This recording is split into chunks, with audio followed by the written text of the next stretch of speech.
Hi friends, Udhayanidhi Stalin அவர்கள் arrest ஆனதான் இன்னைக்கு செம்ம என்டர்டைன்மெண்ட். டைம் லைன் ஃபுல்லா மீம்ஸ், ட்ரோல் வீடியோஸ்னு வேற லெவல் சம்பவம். அண்ட் இதுல இன்னொரு ஃபன்னான விஷயம் என்னன்னா, நாளைக்கு சட்டமன்றம் கூடுது போல. சோ அதுல பட்ஜெட் சம்பந்தமா உதயநிதி அவர்கள் கேள்வி எழுப்புவாரு அப்படின்றதுக்காக பயந்துதான் டிவிக்கு அவரை தூக்கி உள்ள வச்சிட்டாங்க அப்படின்ற மாதிரி முட்டு வேற. பட் உதயநிதி அவர்களை உள்ளலாம் வைக்கல, விசாரணைக்கு ஒத்துழைப்பு கொடுக்கணும்னு சொல்லிட்டு இன்னும் கொஞ்சம் நேரத்துல ரிலீஸ் பண்ண போறாங்களாம். சோ டிஎம்கேவோட அந்த நேரேட்டிவும் காலி. நாளைக்கு சட்டமன்றத்தை என்ன கேட்கிறாருன்னு பார்க்கலாம். அண்ட் 2 மாசமாவே ஸ்டாலின் அவர்கள் ஒன்று தொடர்ந்து சொல்லிட்டு இருந்தாரு, இன்னும் டிஎம்கே ஆட்சி தான் நடக்குது, டிஎம்கே ஆட்சி தான் நடக்குதுன்னு. சோ அந்த டிஎம்கே ஆட்சியிலே உதயநிதி அவர்களை உள்ள தூக்கி சொருவாங்கன்னு எதிர்பார்க்கல. இதுக்கப்புறம் ஸ்டாலின் அவர்கள் அந்த வார்த்தையை எப்படி சொல்றாருன்னு பார்க்கலாம். சும்மா என்ன வேணா சொல்லலாம், தளபதி ரிப்ளே பண்ண மாட்டாரு அப்படின்னு சொல்லிட்டு பயங்கரமா ஆடிட்டு இருந்தாங்க.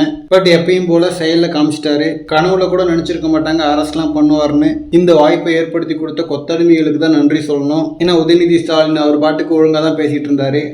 திரிஷான்னு எடுத்து கொடுத்து கோத்து விட்டானுங்க.